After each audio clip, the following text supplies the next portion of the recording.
Olá, meus caros, e sejam bem-vindos ao terceiro episódio destes 8 episódios de Ouvidos para a Música na temporada de música em São Roque. Passámos os 2 primeiros episódios a falar do período barroco e hoje vamos saltar já para o fim do período clássico. Lembro que isto não é, nem quer ser, uma história da música à moda antiga.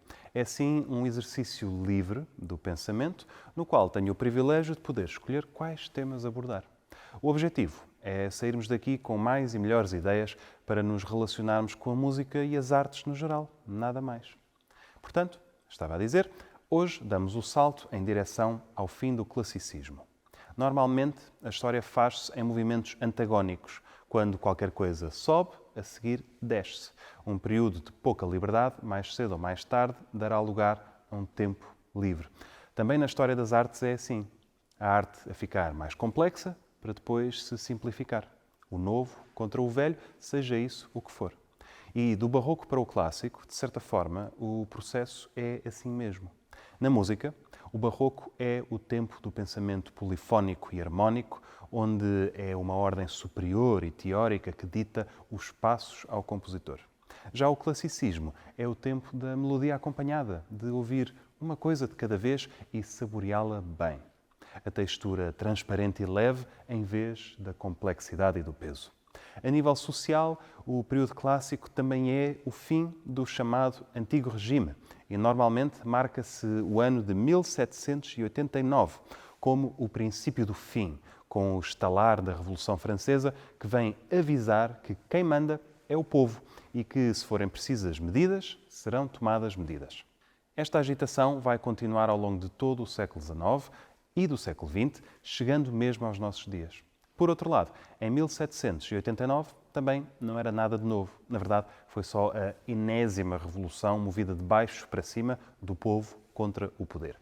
Isto é porque a história se repete, ou pelo menos vai se assemelhando ao longo dos tempos nos tais movimentos ondulantes de que falei.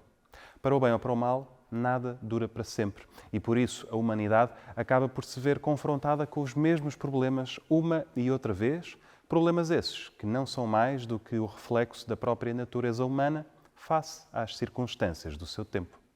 Bom, vamos então aos anos do fim deste período clássico e de Antigo Regime, que são as últimas décadas do século XVIII.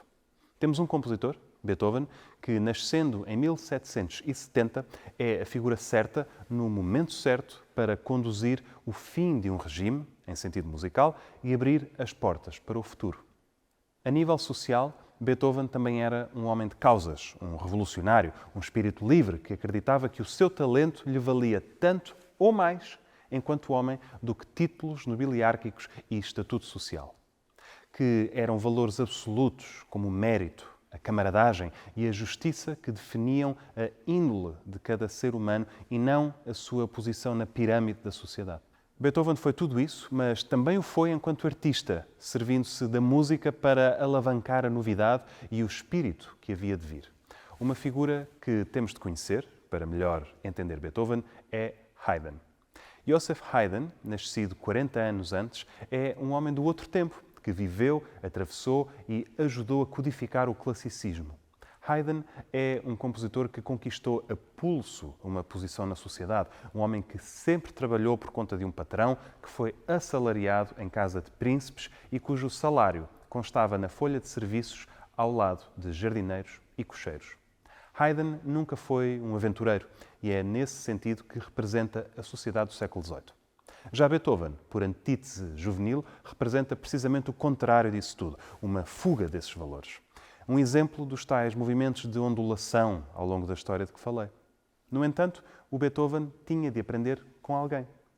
Algum compositor tinha de lhe servir de modelo e, francamente, Haydn era dos melhores exemplos que ele podia aspirar a ter. E foi uma sorte poder ter lições dele e chamar-lhe mestre na fase juvenil da sua vida. É assim que, ainda nos seus 20 e poucos anos, Beethoven começa a assinar música em nome próprio e lentamente se vai descolando dos modelos pré-existentes, entre os quais o de Haydn. Só que Beethoven começa por fazer isso com alguma gentileza e, inclusivamente, prestando homenagem aos mestres. As suas 3 primeiras sonatas para piano são dedicadas a Haydn E na primeira delas vamos encontrar um minueto, que é uma dança graciosa e elegante, tão típica da música instrumental do século XVIII. Quem ouvisse essa música, numa sonata dedicada a Haydn, jamais diria que estava aqui um revolucionário prestes a rebentar. Pelo contrário, parece a continuação mais elementar do estado das coisas. Ora, ouçam.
Quando muito, tinha um caráter um tanto ou quanto introspectivo pelo facto de andar pelo ambiente de Fá menor, mas não é nada que não encontremos na música de Haydn e Mozart. Nisto, eu acho que temos já um sorriso na cara de Beethoven, como alguém que vai pregar uma partida e está só a saborear os momentos que antecedem a surpresa. É que o quarto andamento da sonata, que vem logo depois deste, é verdadeiro fogo a sair das teclas. Não creio que existisse até então alguma sonata a terminar de forma tão impetuosa, direi mesmo violenta, como esta primeira sonata de Beethoven, escrita por um jovem de 24 anos a fazer 25. Vamos ouvi-la enquanto exemplo de virtuosismo, de bravura e de um espírito que está verdadeiramente entre mundos, encurralado num velho sistema e cheio de vontade de o ver quebrar-se em estilhaços. É maravilhoso reparar como, pelo meio de todo o ímpeto desta música, vai querendo surgir aqui e ali uma melodia à moda clássica, mas que neste andamento tanto pode soar como o afogar de uma época, como um canto inspirador de um futuro triunfal onde a liberdade reina sobre a tirania. Aí vem ele.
um prestíssimo para rematar.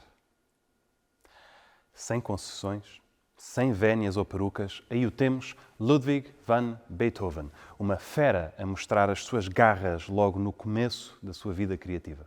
Esta sonata é de 1795, a Revolução é de 1789, o século está a acabar e o futuro pertence aos jovens.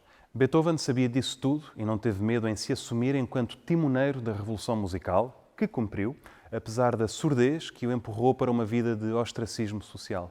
Mas isso é outra história. Por hoje, era este novo versus velho, personificado pelo jovem Beethoven numa encruzilhada da história em que velhos ventos se mediam contra o sopro de uma geração que pensava diferente.